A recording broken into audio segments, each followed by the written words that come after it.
What up, bros? Welcome to another Brograph Broadcast. I'm Dave. And I'm Matt. And Brograph is a supplement to our site, Brograph.com, which is a motion graphics tutorial site with tutorials, plugins, podcasts, and other MoGraph stuff.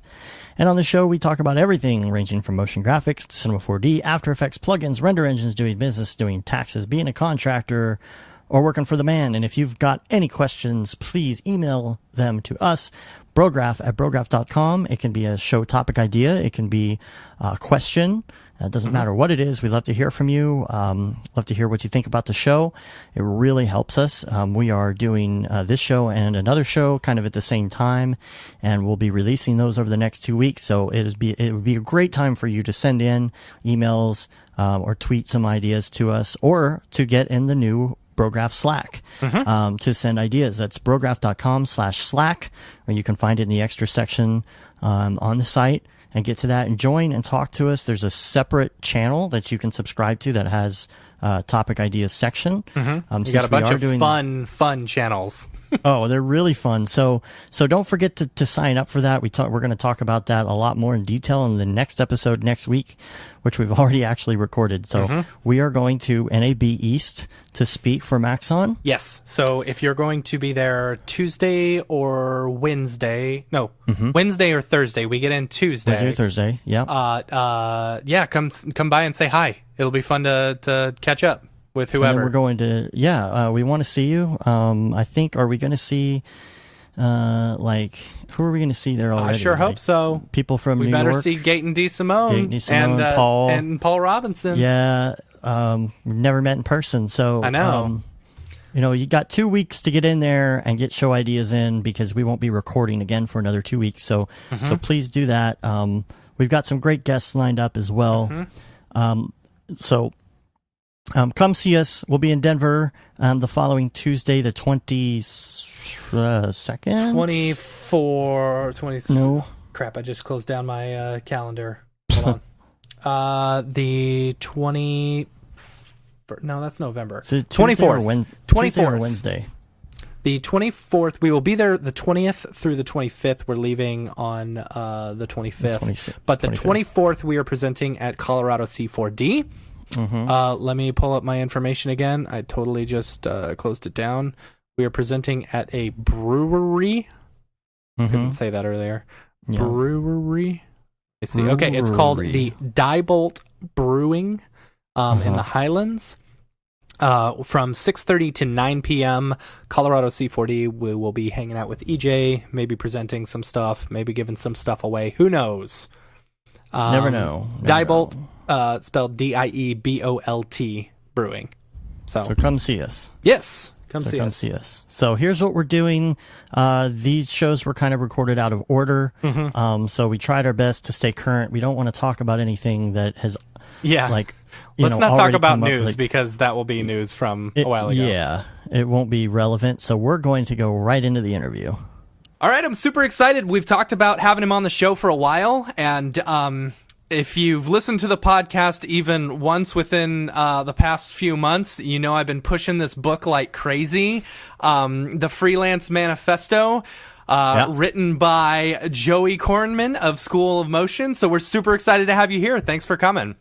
Well, thanks for having me, guys. I'm a big fan of Brograph, and especially because you guys are Texans. So I'm excited to chat with you guys.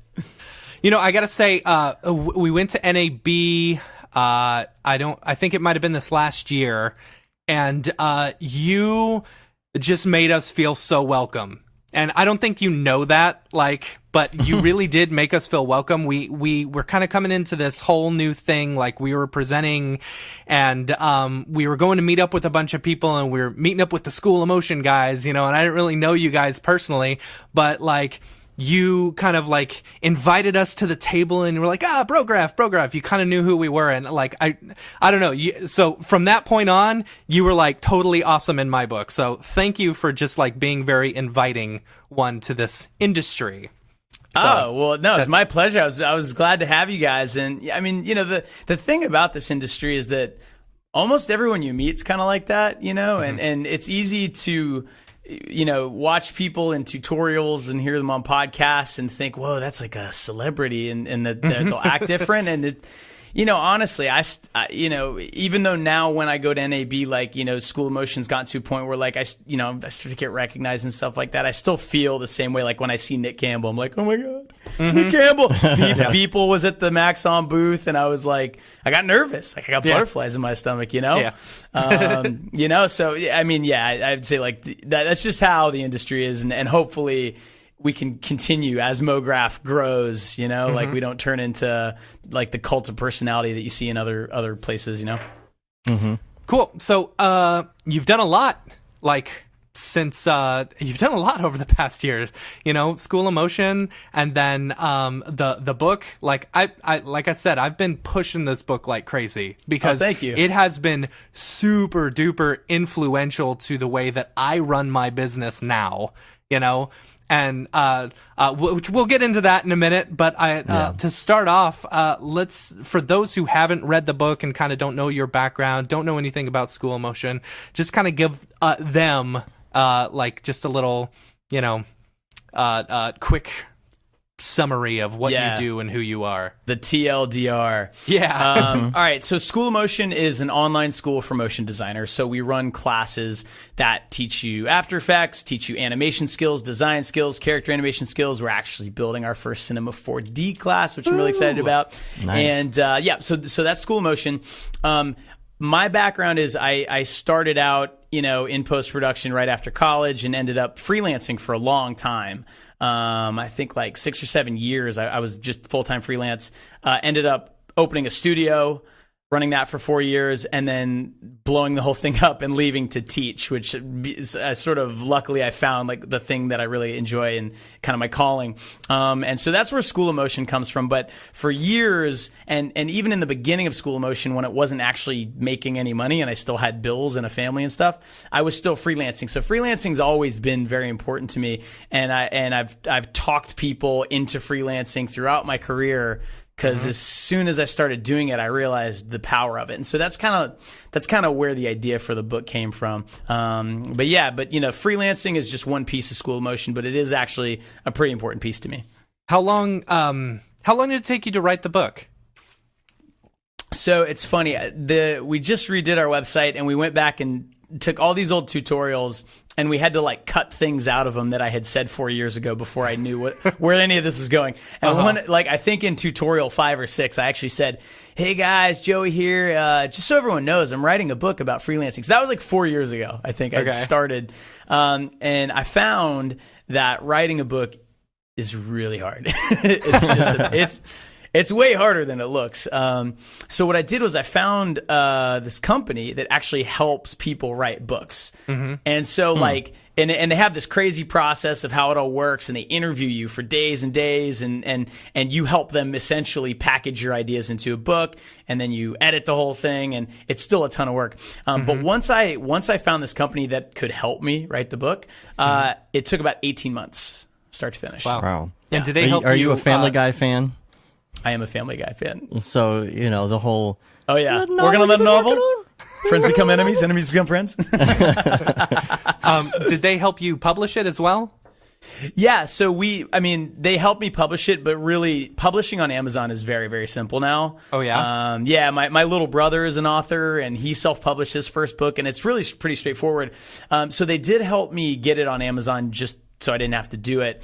But the main thing that, the value in using them, they're called Book in a Box. If anyone's curious, you can go to their website. They work with a ton of people. The best thing about it is I just had these deadlines. They'd be like, okay, Joey, by this deadline, we are going to have a 3-hour Skype call, and you need to have this chapter outlined and ready to go. So it was sort of like almost like having a coach, like a fitness coach or something. It's just... Yeah. They're not teaching you anything you don't know. They're just holding you accountable. It wouldn't have gotten done without them. So that's cool. Yeah. So basically they're giving you homework every week. And how does it work with Amazon and hard copies? Are they able to drop ship, or do you have to have somebody else do that? How does that part of it work? Right. So like at the scale of my book, which is like a teeny tiny book, right? I mean, I haven't looked at sales numbers in a while, but I think we're up close to like 5,000 copies have been sold, something like that. Hey, everyone I know has it.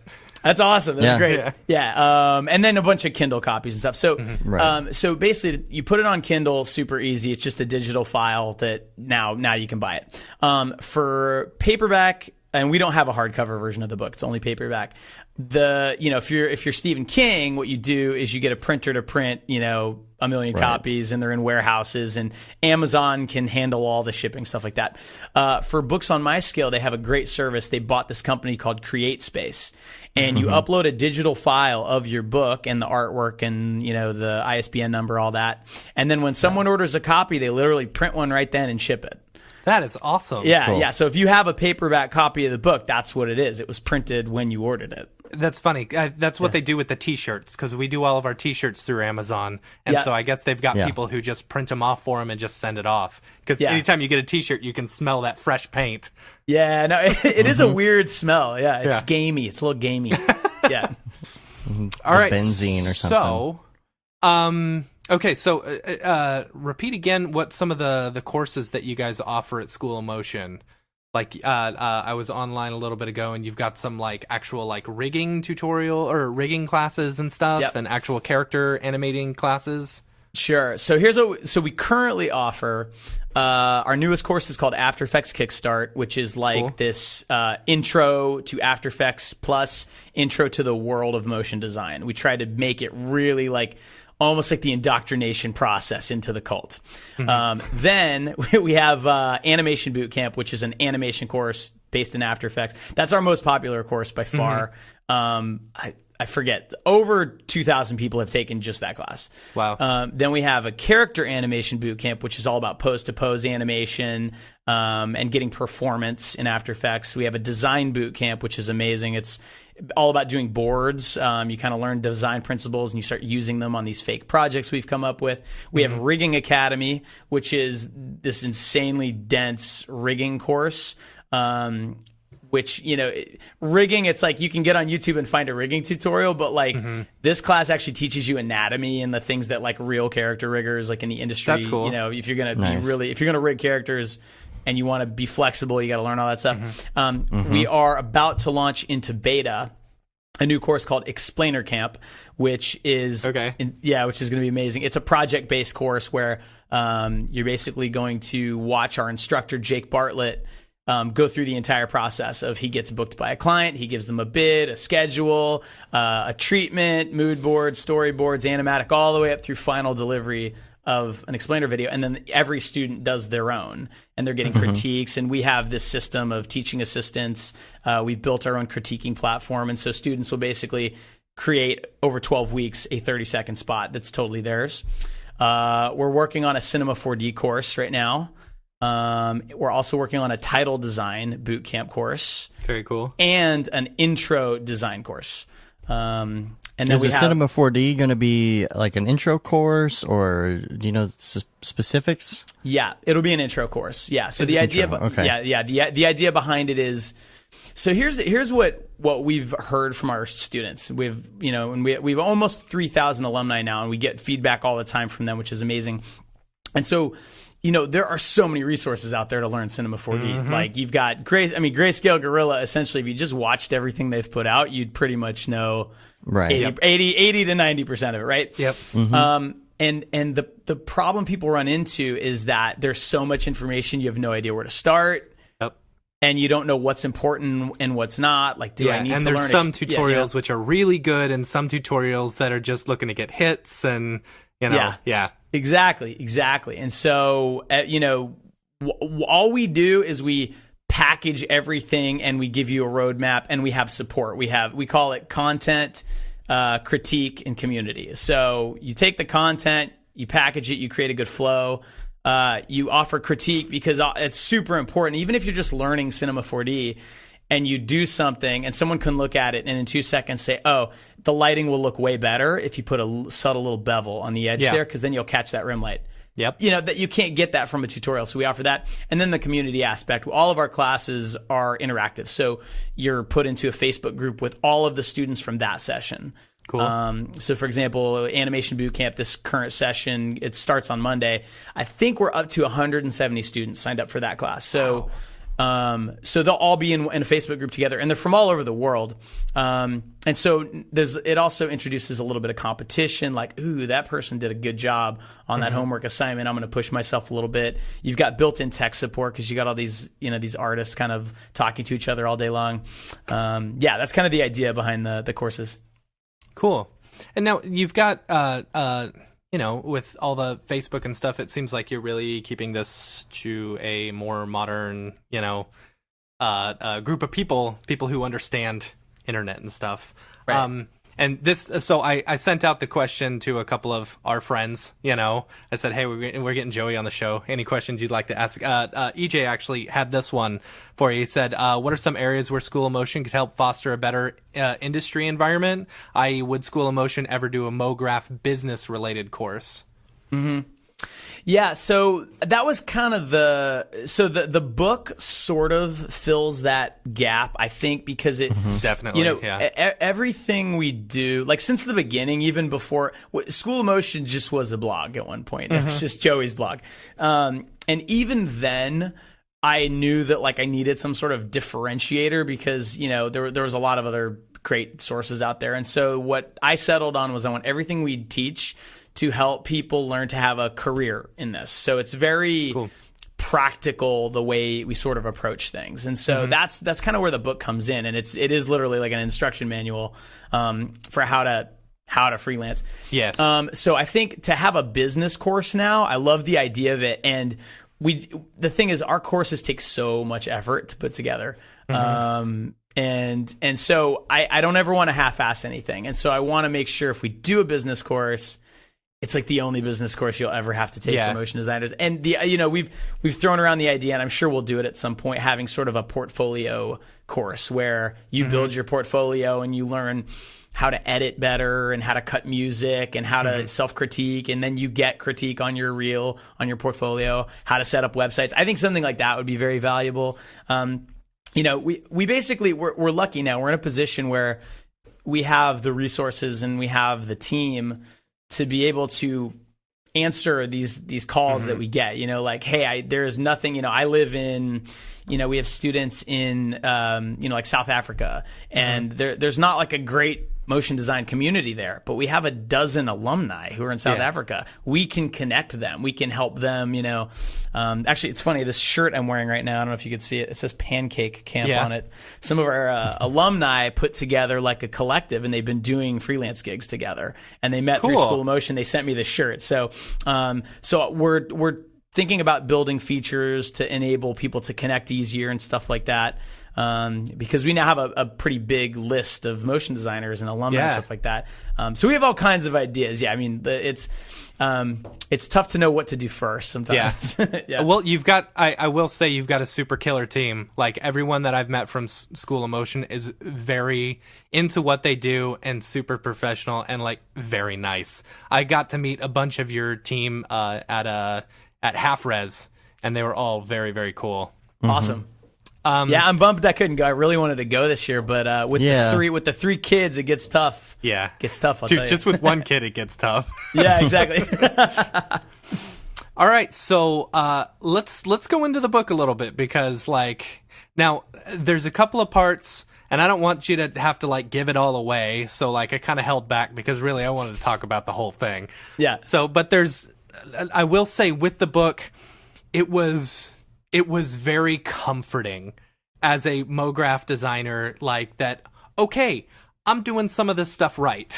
And okay, here's some ways that I could do this a little bit better than the current ways I'm doing it. But like really, it was a very comforting feeling knowing that, you've made a name for yourself and such, and you're successful, and I'm following some of those same steps, or I'm running into the same trials and tribulations that you experienced, and we all experience. Right. So, I don't know, that was just kind of a little tangent, but really, the one of the biggest things that I took from it, or one of the few, many, sorry, was the pain and rainbows graph.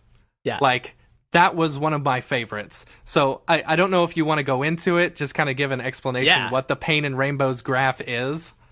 Yeah, absolutely. And just so you know, I never worry about like, oh, I don't want to say too much because I want to get book sales. Like, okay, like I'll be totally honest. This well, book in that case, this book, the book is not. So look, it's funny because this is something I've had to come to grips with as School Motion has grown.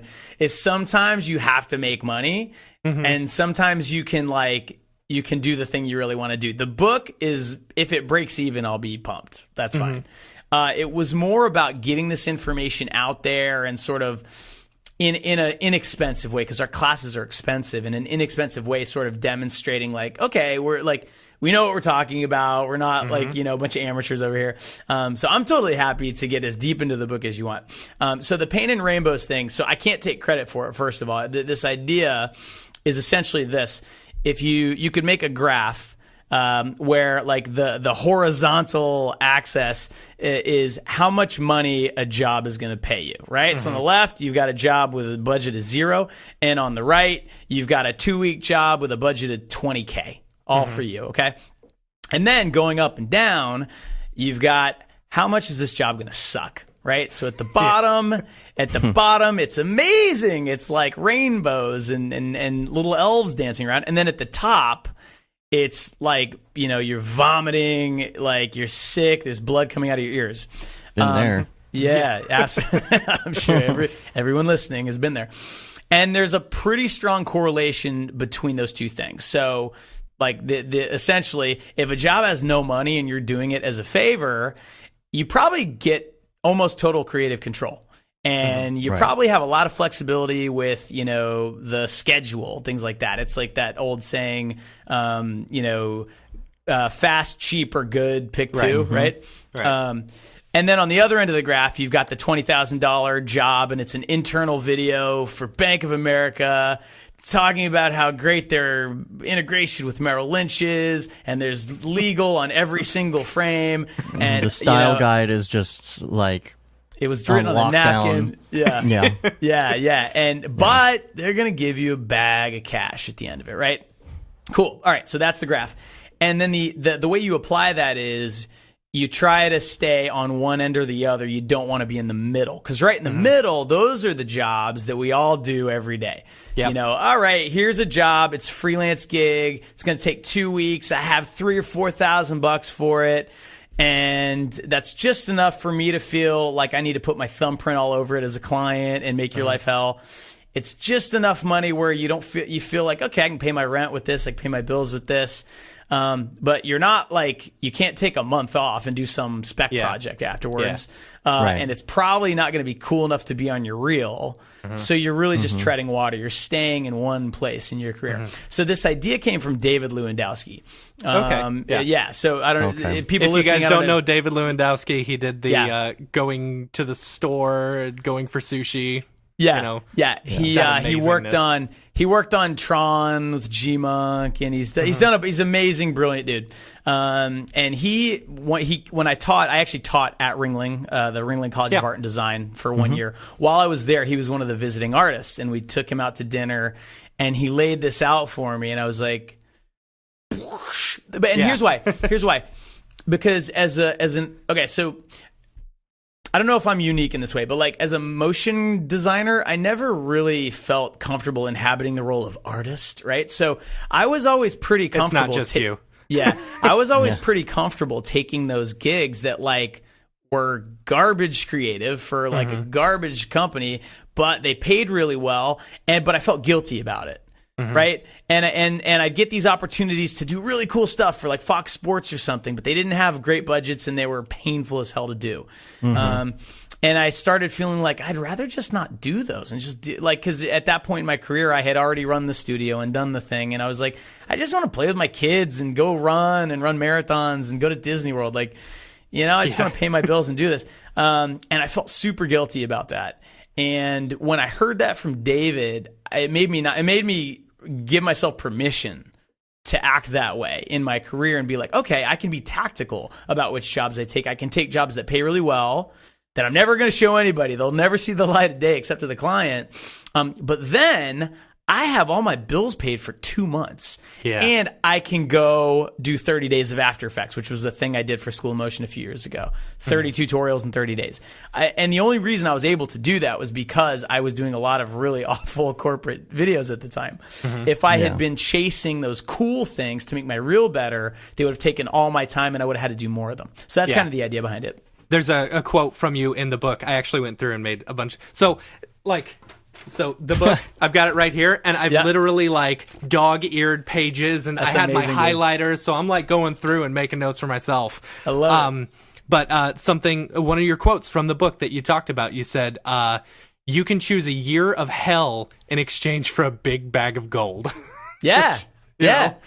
And again, like, you know, we put, whenever you get on like Motionographer, like the sites that feature the best work out there, the people doing that work, we hold them up on this pedestal and they're artists, you know, and there's kind of this, I think this perception, you know, that guys like Ash Thorpe and Jorge, you know, and you know, G Monk, people like that they're, you know, that they're different and they're artists. And so some people, so if you don't feel that way, if you feel like, well, I don't want to do that, I just want, you know, like I'd rather I'd rather play music on the weekends and really and you know and play video games, and this is my job. It can make you feel guilty about that if you feel that way. And so part of the book was trying to just say, like, it's okay, like you know, not everyone is in this for the same reason. I don't think you can ever just, you certainly, you can't just be in it for the money. You'll fail, right? You have to at least like it and enjoy doing it, but you don't have to fall on your sword for the creative, you know, the way it can seem sometimes. Okay. Yeah. That's something that applies to us a lot, because Matt and I own a production company, and a lot of what we do is just paying the bills. Yeah. And there's this part of us, and we talk about this on the show, where we're like, we're not putting enough like really cool like stuff out there. We're not experimenting and doing these artsy things, and people go out and they do these amazing videos, and we're like, man, I want to do something like that. And then we're like, but we're so busy paying the bills, and we feel guilty, and we feel but we are paying the bills. Of that, though, we do, like, we did have a couple of months where we made a bunch of money. And we've actually had time, because, you know, as running a podcast and stuff, like, especially one where you're talking about the industry, you need to be up on the industry and kind of know what you're talking about. So it does give us a lot of time to more focus on that, you know, and like learning different render engines or, you know, different software. Anyway, what would be some advice? So this no man's land that you call it, where it's like kind of the middle area where you're doing, you know, just stuff to kind of pay the bills, and it's, you know, not super creative and it pays a little bit. How you had mentioned, you know, you go through the pain in order to get to the rainbows, basically. You know, you do the pain work so that you can do the rainbows work. And how would you suggest getting out of that no man's land area?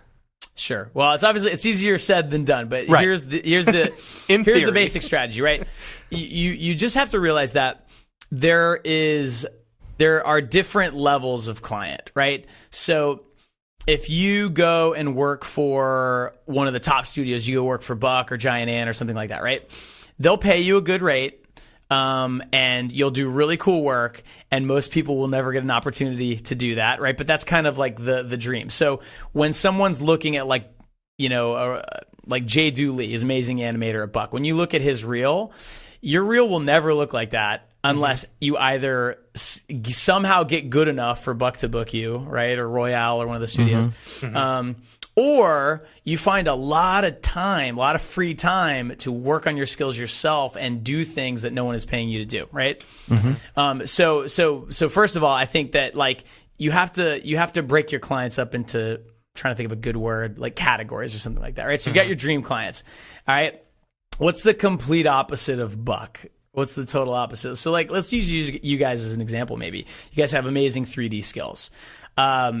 Pharmaceutical companies, medical animation. These are the types of clients where, you know, in Massachusetts, there's a company called AstraZeneca. And one of my buddies up there, who's a freelancer, great Cinema 4D freelancer, makes an absolute killing financially doing work for companies like that. And it's, you know, it's like it's just visualizations of the chemical from the pill going into your lower intestine and pushing the feces out. Like whatever it is, you're literally polishing a turd and they pay, right? That's not the kind of thing you typically think, oh, I should go after that, right?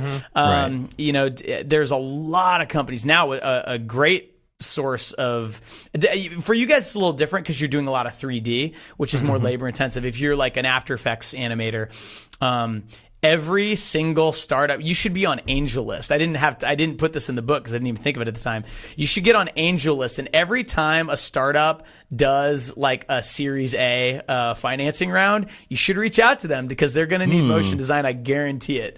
We're going to cut that out of the show and keep I that was for just going to ourselves. say that. Yeah. No, we're not telling anybody. Yeah, there's an amazing company. So for Explainer Camp, our new course, we always interview a lot of people for our courses. We interviewed one of the founders of a company called Think Mojo. They're out in Silicon Valley. I said Silicon Valley on a podcast recently, and I was taken to task. But anyway, I mean, it's kind of the same, right? A little bit. So they boobies and microchips. They cater specifically to startups.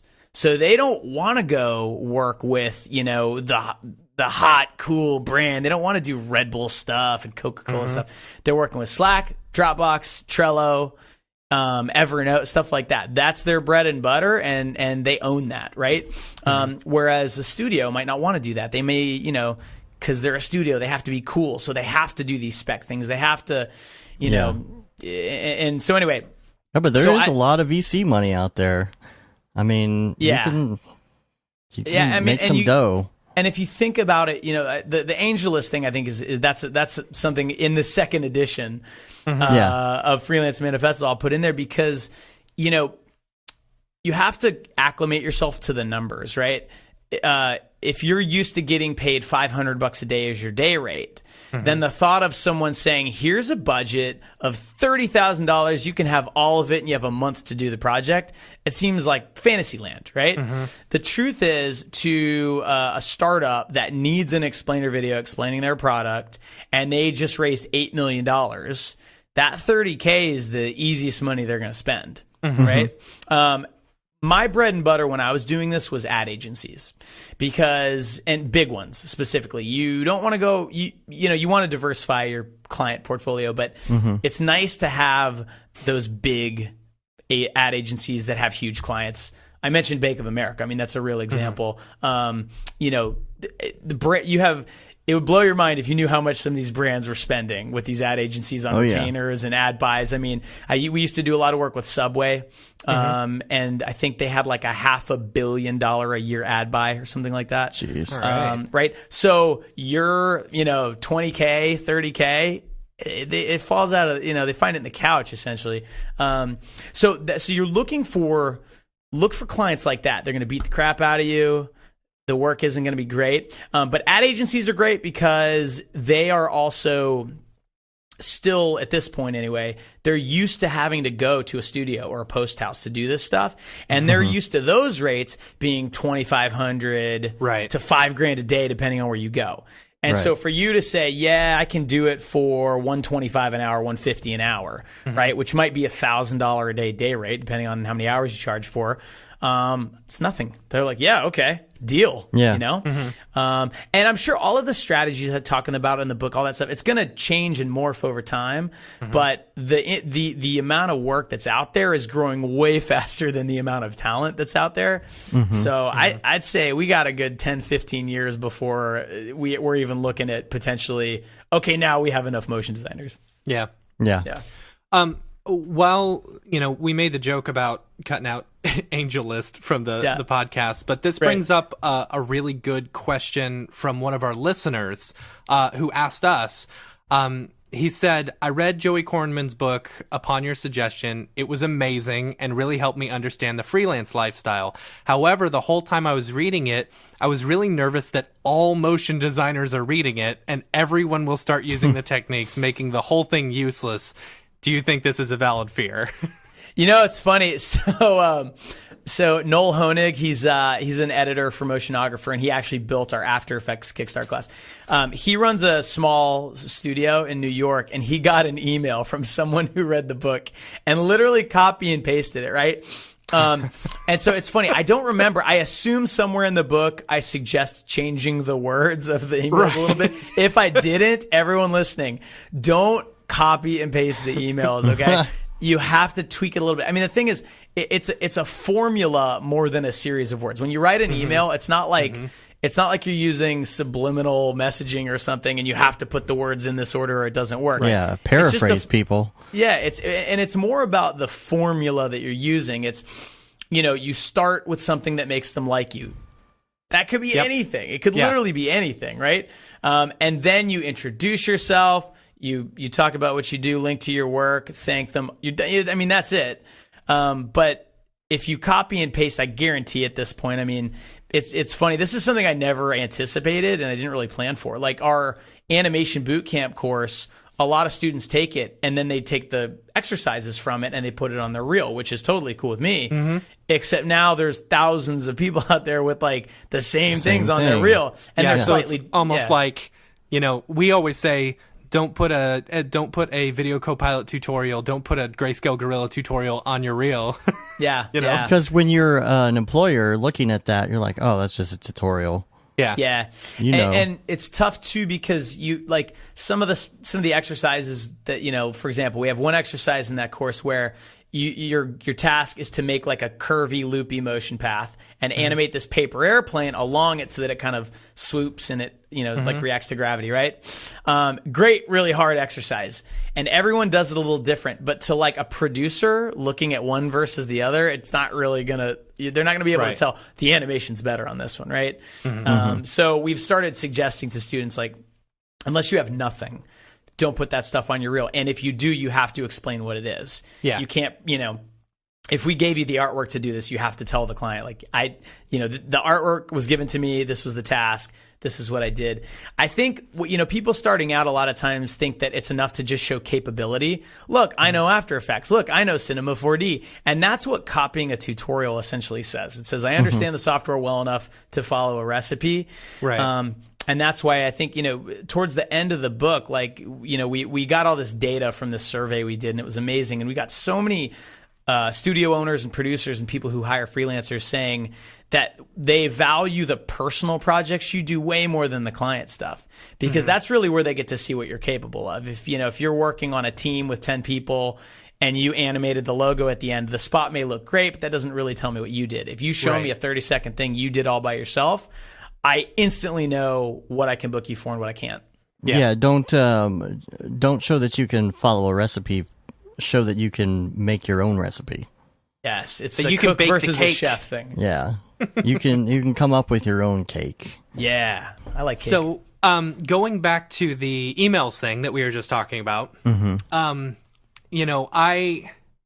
a lot of curmudgeons in our industry, you know, and I think a lot of people who might read the book who are like, there's a lot of introverts and stuff, and Joey, I can tell you're very extroverted, and so I think the sending the emails thing, well, one is really important, and so but I was kind of hesitant, I'll say, because I'm kind of a little bit of a curmudgeon sometimes, especially when it comes to email. But I actually used your advice for a client that I just thought was just going to be no one, And so, I checked out their site before, because they contacted me. So I checked out their site beforehand, and, the stuff wasn't that great, but I was able to find a common interest, added that in there, was super happy and stuff, and when sending the email, when telling them my rate, I actually jacked my rate up about, 30 to 40%. Nice. Hopefully they're not listening. They might be. They may not. No, they don't know who I'm talking about. Anyway, but sure enough, we got some work from it.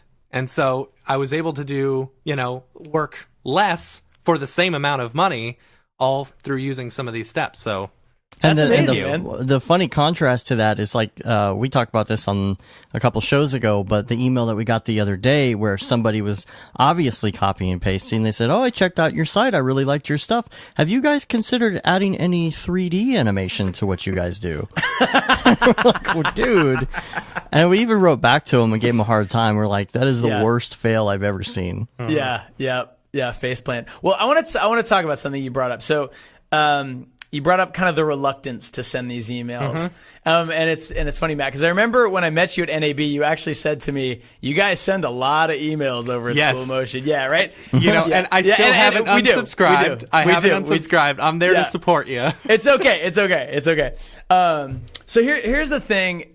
So it's interesting. When I started out doing this freelancing, and then especially when I started sending emails as School of Motion, you get to a point. It's interesting. Like, you guys should talk to Lloyd Alvarez from AE Scripts and AE Plugins. He has a total opposite mentality for me. He hates sending emails. He doesn't want to bother people at all. Right? I want to bother people, and I just kind of came to grips with it. And this is what I realized. I realized that, look, if you email someone and you follow everything in the book, there is a non-zero chance that you piss them off. Who the hell are you? How'd you get my email address? And what the heck? Like, no. This is not how you should contact a client. You should come into the office, make an appointment. Like, fine. Okay. That might happen. But most people will not do that. And so essentially I guess my philosophy on it is I'm okay breaking a few eggs. You know, we have a full-time customer support community manager now who gets all the replies to our emails. It used to just be me. And, I'd say once or twice a month, I'd get a pretty nasty email. God, you guys send so much spam. I'm reporting you as spam. Cut it out. Your courses are way too expensive. You guys are greedy. That happens. And it might happen if you're emailing like a client to get some work too. But that's the downside. The upside is so much higher that I'm okay with the downside. One of my favorite authors, I talk about him like 6 times in the book, Tim Ferriss, wrote The 4-Hour Work Week. And there was a line in there, something like, let the bad small things happen so the good big things can happen. Yeah. That's my philosophy with emailing. So if people are introverted and they're shy, I would say, get Write Inbox or Boomerang plugin for Gmail, write the email, and then schedule it to go out the next day. There's something psychologically easier about that than sending it off right then. You're kind of giving yourself like an escape hatch, like, oh, I could always cancel it if I don't want to do it. Yeah. That's a good way to kind of get over that. And then B, I bring this quote up in the book a few times, like, producers, people who hire freelancers are dying for freelancers. There's not enough out there. Yeah. Right, and it's not intuitive that that's the case, but that is the case. Yeah. So that was very comforting to hear, by the way. Yeah. But also realize that like there's no way to go through life without pissing people off. Like you're going 100%, especially if you start a website and do an email list and start emailing people 3 times a week like we do now. Some people are going to hate that, and that's okay. I'm okay if someone really doesn't like that we communicate that much. There's an unsubscribe button. They can go to a different website. That's okay.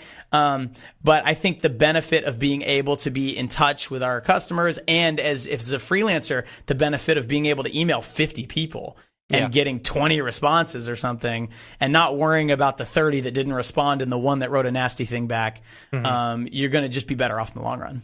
Well, I mean, why do you think that there's even in this year, 2017, there's still spam? Yeah.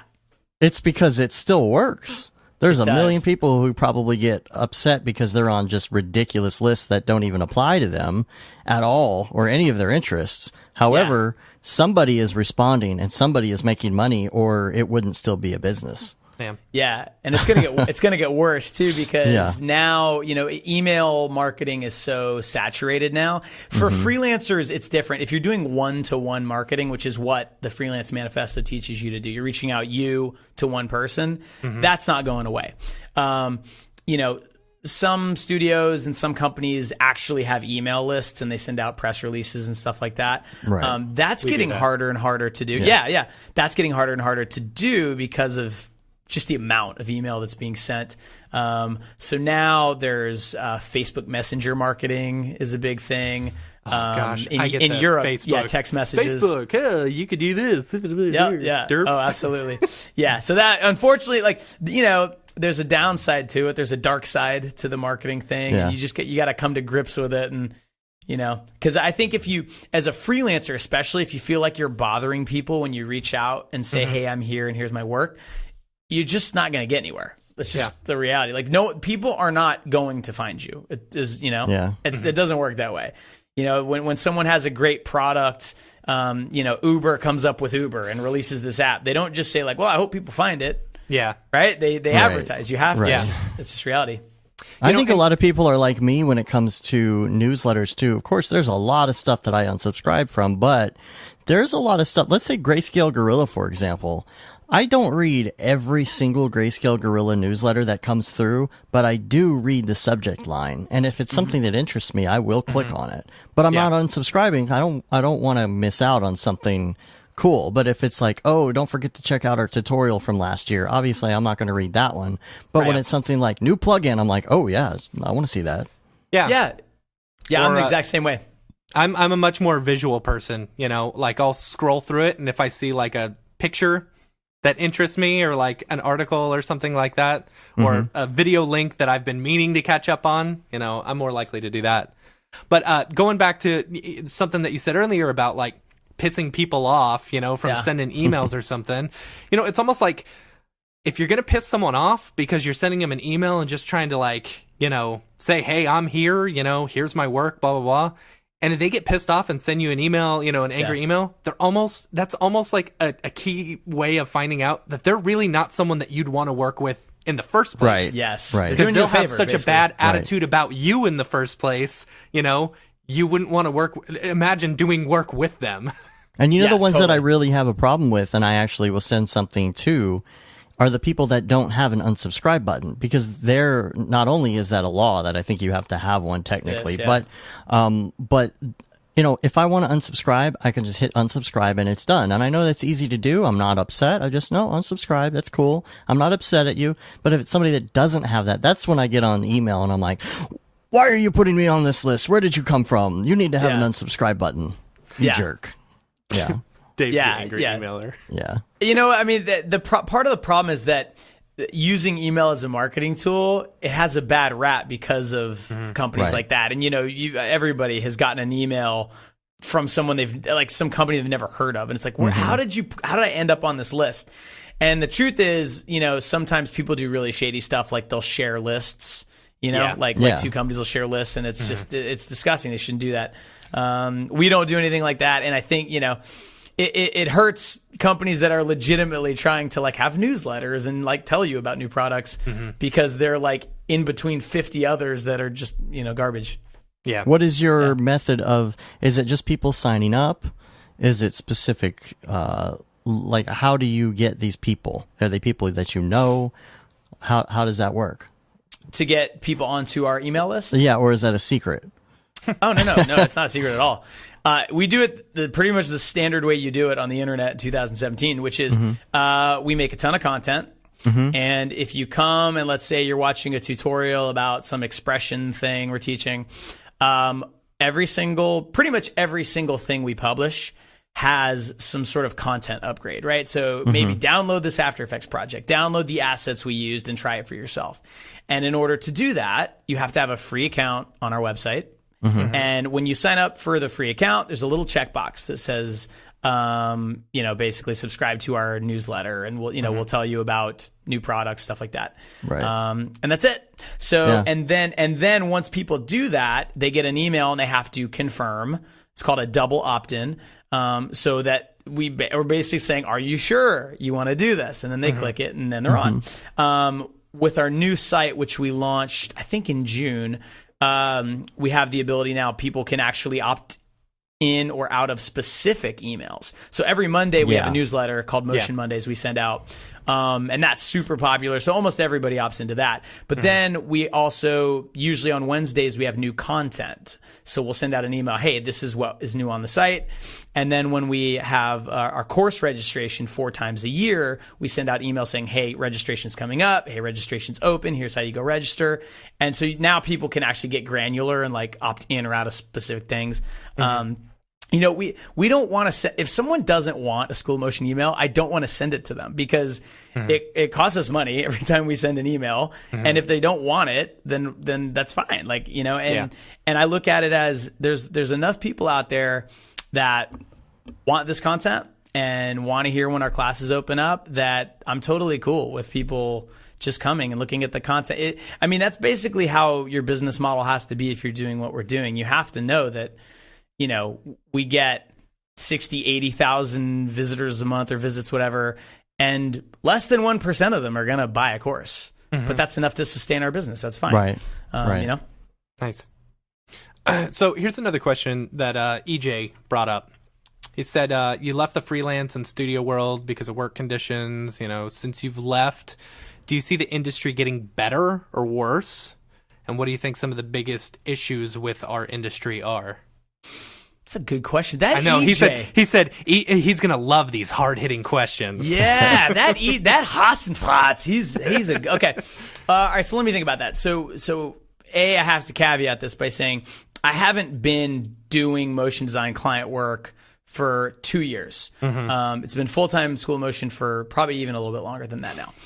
So I get to see a lot of what's going on just from this bird's eye view and interviewing people and going to Blend and conferences and talking. But I'm not in it. So I'll tell you what it looks like. To me, it looks like this is the best time ever to be doing motion design, 100%. The amount of work that's out there, the amount of companies that need motion design, the number of screens that need content. I mean, it's mind blowing. So I think in terms of getting work, this is the best time ever. Rates don't seem to be going down. You'd think like as the industry grows and more motion designers are born, you know, that there'd be like supply and demand, like the rate would have to go down. It's just not happening. And I think it's because the rate of demand is growing faster than the rate of supply. So that's one good thing. The tools to do motion design with now, I mean, like, you know, I've only been out of it the day-to-day 2 years. But in that 2 years, like Cinema 4D's had 2 new versions, you know, released with amazing features. You know, people are switching over to PC and finding all of a sudden everything renders twice as fast. You know, After Effects, to its credit, is getting pretty darn good now. It kind of went through a dark period for a couple of versions, and now it's kind of turning around.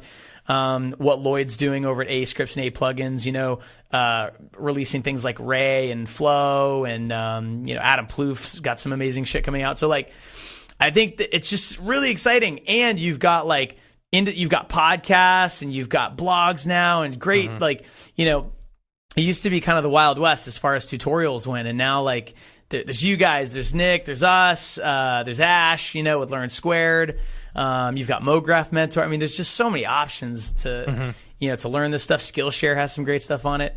So I think it's getting better, to be honest. I think the only problems I see with our industry are problems that I don't really see a solution to, which is just that it's hard to work with clients. Like, it's a difficult thing to do when a client's involved because it's technical, it's very process heavy, and a lot of times your clients have no idea what it is you're doing. It'd be like if you hired someone to, you know, gut renovate your bathroom or something, and you decided you were going to manage that process and you have no idea what you're doing. You know? That's kind of how I describe it.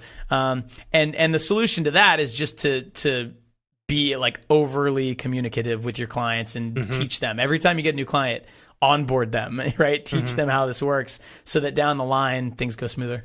And that's something that you also mentioned in your book was, you know, at least for freelancers, once you're moving to the working from home freelancer, to be extra communicative with all of your clients and stuff, so they see you as that go-to person, that go-to freelancer.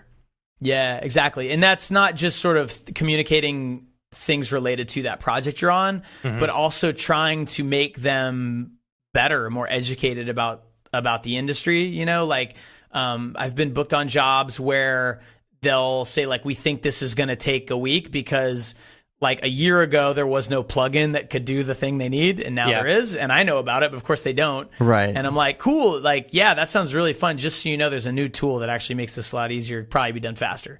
Just that Don't one tell little. 'em.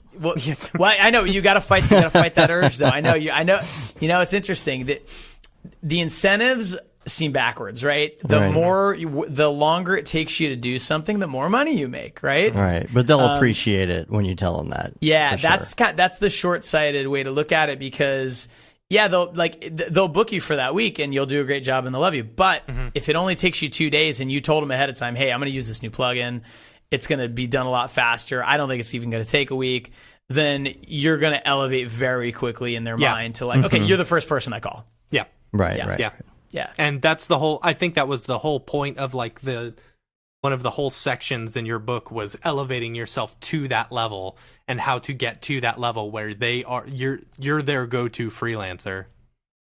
Yeah, it's all. I mean, the question you just want to ask yourself is, how can I add more value to this interaction? That's it, you know. And if you just always think about that, then you don't need to read the book at that point. You know, just always add value. Like if someone wants to book you and you're not available, and even if you've never worked with them, but you get a good vibe, recommend another freelancer to them. Yeah. You know, you might, in your head, you're like, oh, shoot, I'm giving this work away, and then they're never going to come back to me. They're going to go to this person. But you're building two relationships there, the client and the person you recommended, and it always comes back around. It may take a year, but it will come back around. Yeah. You mentioned, this was a quote from your book, and I'm guilty of this. I used to always say, you know, this job would be great if it weren't for the clients, you know, and you actually said, and I've read this before in in our previous podcast, but you said, you might think the motion design business would be great if it weren't for the clients. Don't adopt that attitude. Yeah. If you're getting paid to do work for a client, assume it's not cool. Accept that you're doing work for money, own it, and move on. And I thought that was a really great quote. Yeah, it's something, it takes a while, like for some people to kind of internalize that, because again, like in the motion design industry, we put the quote artist up on a pedestal and forget that, like, you know, I don't know, some people would probably disagree with me. Like I've heard it said that, you know, art, like if you're doing it for money, it's design, it's solving a problem, you know, if you're doing it to make someone feel a certain way and it's your voice, that's art. What we do typically is not art. Let's be honest, right? So I think if you think of yourself more as a craftsman that's really good at this thing that adds value to your clients, just treat it like that, you know? Yeah, I've given a lecture kind of on freelancing a couple times, and I tell students that, you know, these are students like at Ringling or at SCAD or somewhere like that or at Hyper Island that are in a motion design program. And I say to them, listen, you're going to graduate, you're going to be out in the world, and you are going to have this identity. I am a motion designer, right? And that can be okay. It's also dangerous. If you got a job at Smoothie King, right? And that was your job, what would your identity be? I am a smoothie maker? No, right? That's just how you pay your bills. That's your skill that you have to make money. Motion design it can also be your passion. It can also be the thing you do in your spare time to make art. But if you're doing it for money, it's your craft, you know, it's your trade. And if you can think that way, it makes a lot of these decisions easier when it comes to like reaching out to clients and asking for more money and stuff like that. I like that. I like that a lot. Makes me feel not so guilty about not being the best artist per se. Yeah. You know? Yeah. And you can, you know, the whole idea is that you do that so that then you have the time, you have the bandwidth. If you want to, you can then make art, right? You know, you look at I don't know, you look at just like some of these cool music videos G-Monk has done. The beautiful thing, I forget what it was called, Ashthorpe just released about like going through space, he had all the planets. That wasn't for a client. It was just that was art. That was beautiful. He wanted to make it. He did. He's able to do that because he's built his income sources to let him do that. I'm sure that thing took a month, at least to do.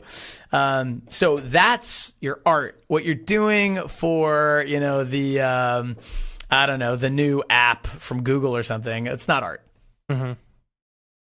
Nice. So let's talk about your podcast. Sure. For no one who knows, oh gosh, shut up, Alexa. Alexa, stop. Jeez. Anyway, so for those who don't know, Joey also runs the School of Motion podcast, and you can hear his sexy, smooth vocals on that. Indeed. How often are you guys doing the podcast? Right now we're doing one episode every 2 weeks, and we've got a bunch in the can. We try to batch them and do 5 interviews in a week or something like that, and then but once every 2 weeks right now. And how do you go about, because you've had a big, it's not just people within the motion industry, you've had those, but you've also had people in a whole different realm within kind of this general video, I listened to one a month or two ago. It was with a couple of people who did a lot of the documentary stuff. It was all about, Joke and Biagio, yeah, that was a great episode, and it's it really didn't have anything so much to do with motion design, but it kind of it opened my eyes to this whole world of television and video that I didn't know about. Yeah. So yes. I guess the question is, how do you go about finding these different people within this industry and determining which ones would be good for School of Motion? Because you guys are catering towards a very specific type of education, right. After Effects, motion design, rigging, stuff like that. What's the value in bringing on all these different people within the industry, I guess? I guess the main thing was just when we started doing the podcast regularly, and I finally had a team that would help me figure out what guests we wanted, stuff like that. We looked around and we said, okay, well, you've got you already have the Collective podcast, you already have Animalators, you've got Nick's podcast, you guys, and so each podcast kind of has its own thing, right? And we went back to what our mission is, which is to help motion designers make a living doing this, right? So if you look at it that way, bringing on the hot animator of the month that just did something really cool and talking about their inspiration and their background and stuff like that. That stuff's super valuable, but there's already amazing podcasts doing that. Okay. And we still do that. We still do that sometimes. But I always try to approach things just super practically. We did, I think the first one we did, I interviewed Rich Nosworthy, who's an insane Cinema 4D artist. And I literally just walked him through this project he had just done. But I asked him, how did you rig that? What kind of texture was that? I was, I was just thinking, what are the things that I always am asking myself in my head when I see some piece of work? I'm not generally thinking, I wonder what his inspiration was for that. I wonder what her inspiration was for that. I'm thinking what's the rig for that look like? Yeah. How the hell, what's the MoGraph setup for that, right? So we try to take a more practical approach to it. And so the Joke and Biagio episode you mentioned, they actually were fans of the podcast and reached out to us and said, hey, we think we've got some interesting stuff to add. And after interviewing them, I was like, we got to do more of this. So that we've talked to director DP Mike Pecci, who doesn't do motion design at all, but the whole conversation was about lenses and lighting. These are things that as 3D artists, are super important, but there's not a lot of tutorials out there about this is how chromatic aberration is actually met in the real world, how it works. And so and we talked to Salih Abdul Karim from Airbnb about the Lottie tool they're developing. So we're trying to dance around motion design and not just be okay, here today we're going to hear from this designer who's awesome. Next week we're going to hear from a different designer who's also awesome.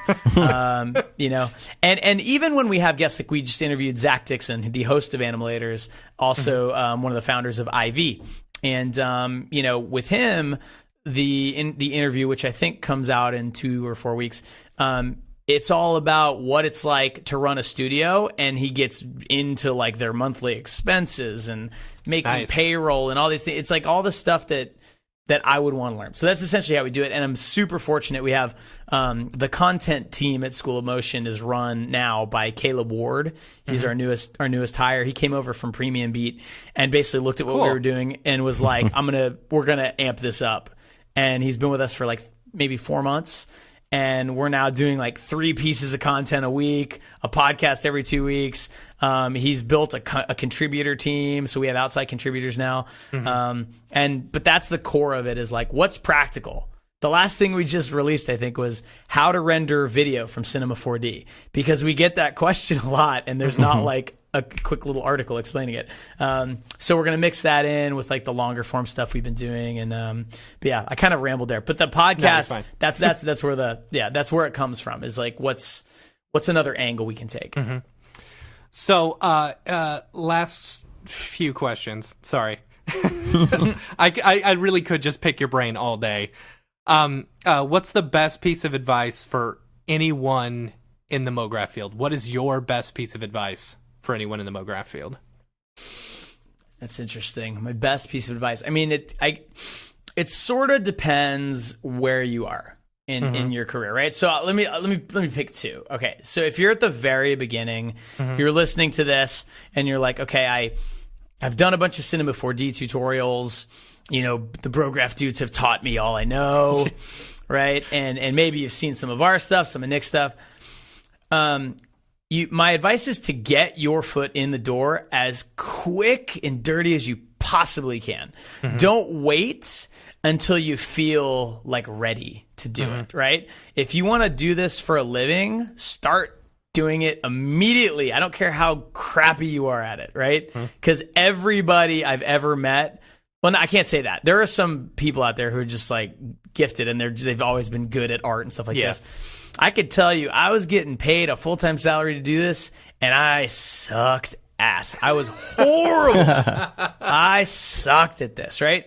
Your first job isn't gonna be like doing awesome work for great money. But you just need to get your foot in the door. You know, all of the tactics in the Freelance Manifesto, it's designed for freelancers. It works just as well for reaching out if you're looking for full-time work. I think there's actually an email template in one of the links I put that's how to morph this into something, you know, looking for a full-time gig. Just get a job in it. Doesn't matter. Like for like the local summer camp, they need a videographer. It doesn't matter. I mean, you know, I'm sure you guys know, like, the way people get into this industry, there's not one path, right? I got into it through video editing. Other people got into it through doing skateboarding videos, you know, like, you know, working at a news station. It doesn't matter. So that would be my advice. Get in professionally however you can. Once you're in, it's so much easier to move sideways, move laterally, and then make small leaps forward. Just get your foot in the door. If you're already in the field and you've been working for 2 to 4 years and you're kind of getting that 4-year itch where it's like, okay, I've been here and my career is kind of plateaued at this point, you need to think about freelancing, right? Now, this doesn't apply to everybody, but, you know, essentially the idea is your work is not going to get better all by itself. If you're at a company that, you know, say you're at an ad agency, you're the in-house, you know, person, that they're never going to bring you the big, sexy job. They're going to, when they have the budget, they're going to go to PSYOP, or they're going to go to Blind, or they're going to go to Oddfellows. You're going to be doing the same work in 5 years that you are now, right? So if that's not what you want, if you're happy with that, cool. If that's not what you want, you need to find a way to do work that's better than what you're doing. And chances are no one's going to pay you to do it. So you need to find a way to have time to do cool stuff that will then get you paid to do cool stuff. So my advice to people in that situation is figure out how to do that. If it's freelancing, cool. Or if you don't want to do that, you want to keep your day job and maybe you don't have a family yet, then wake up an extra 2 hours early every day and slave away for 2 months on something really cool. That can push your career to the next level too. Cool. Awesome. So we've been doing this new segment called Brograph Recommends, and we just threw up a website, and just so we can get kind of like a personal insight into all the guests that we've had on. Cool. We got a few questions that we're asking everyone, so let's find out yours. Favorite movie? The Matrix. Okay. Favorite musician or band? Meshuggah. Okay. Everyone's Googling that. Who's that? TV show? It could be ever or currently. Oh my gosh. House of Cards. Okay. Podcast? Of course. Brograph. Whatever.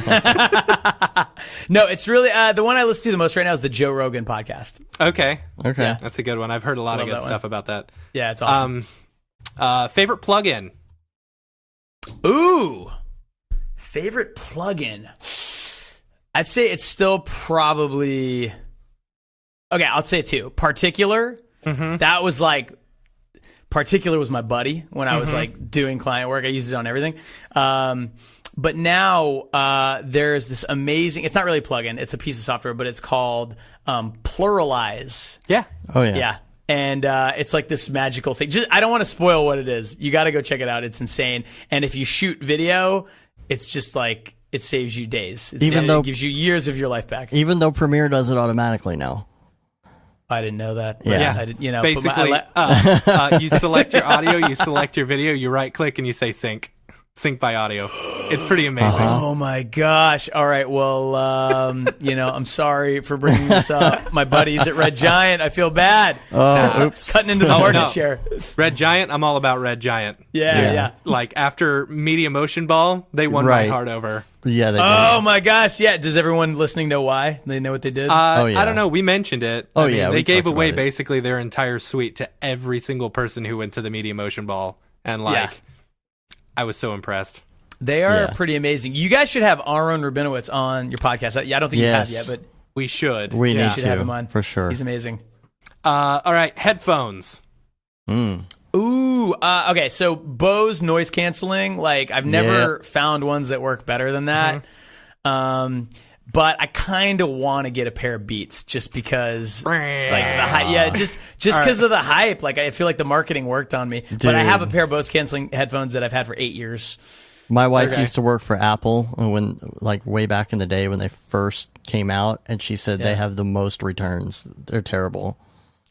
Don't do it. Well, I'll tell you what, Dr. Dre made out pretty well when when Apple bought Beats. So.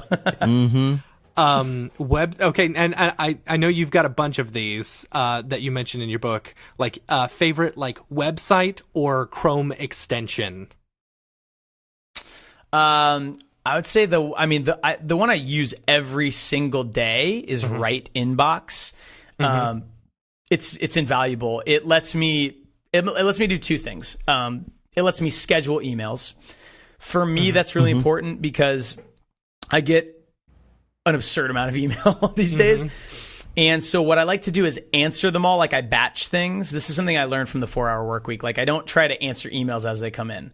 I wait till the end of the day or sometimes 2 days. I let it go and then do it all at once. And I schedule them to go out the next day so that I don't like wake up with a full inbox. I wake up and then they go out automatically. That's smart.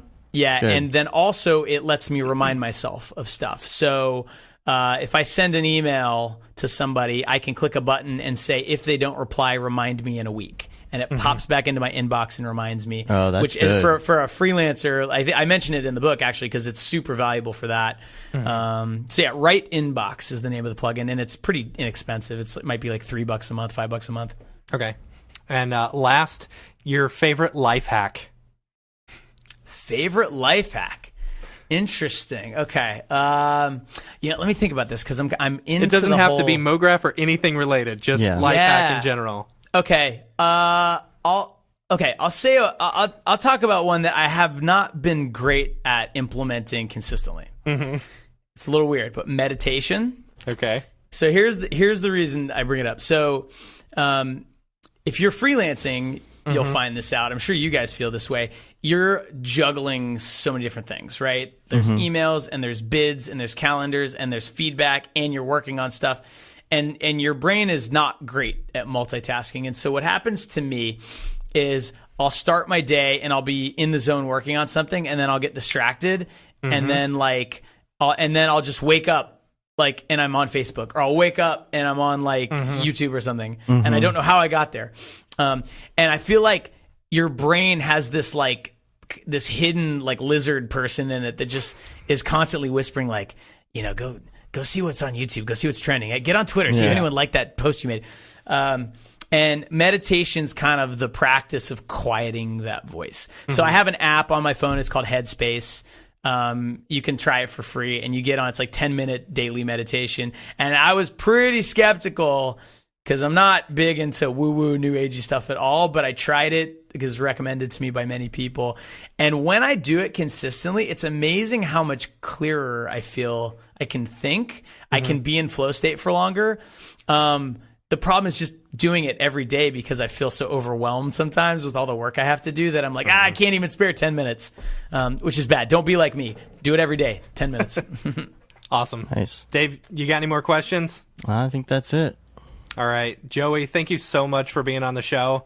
Joey Kornman, the author of The Freelance Manifesto, also owner-operator, I guess, of School of Motion.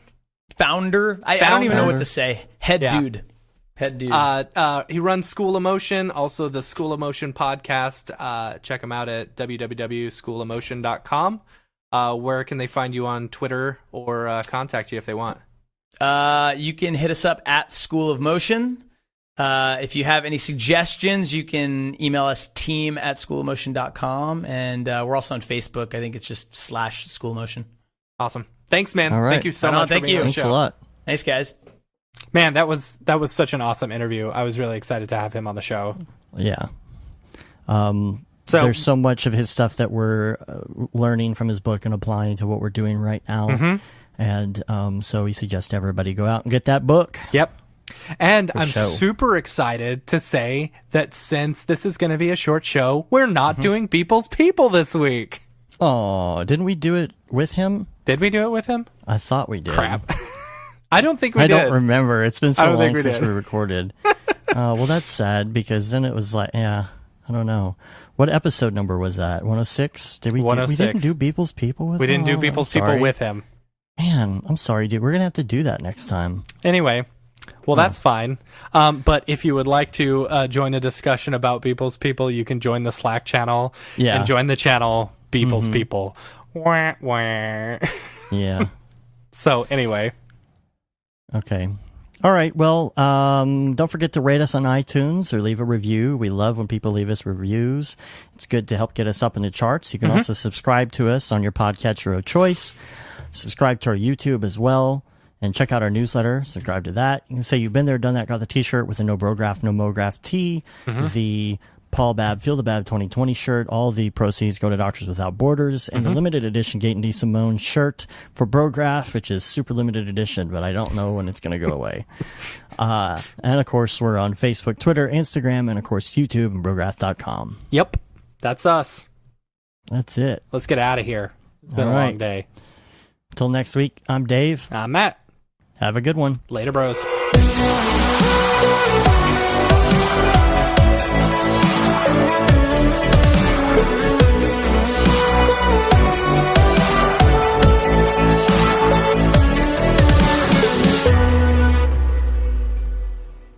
It's pretty good, I guess.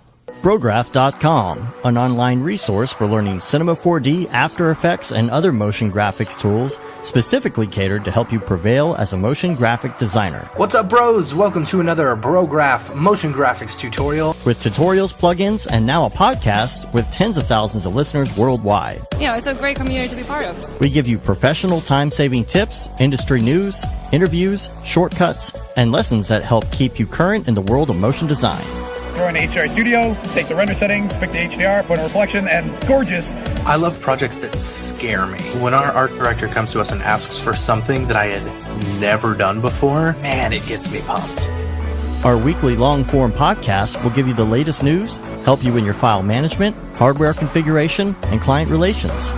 Learn about the latest render engines, modeling techniques, and workflow integration while staying entertained. Real nice banana. That's so funny. All right. I'm going to live forever. Our Brograph Talks are a chance to see the way industry leaders from around the globe are changing the face of motion design. Sometimes you got to make stuff that you're not going to put on your reel, and I'm not here to judge.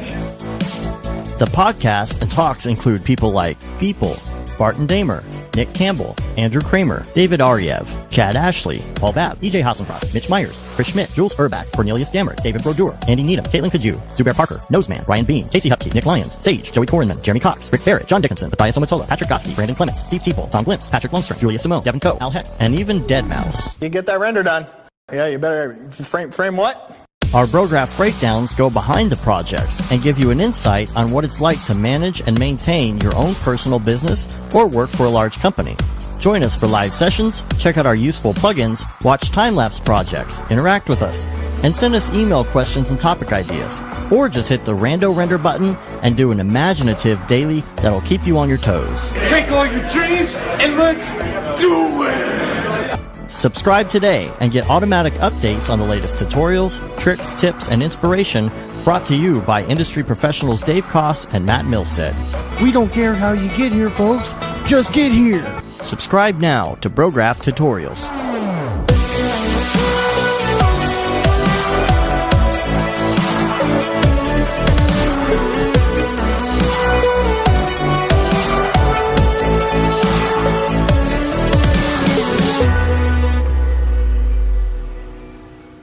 It's pretty good, I guess.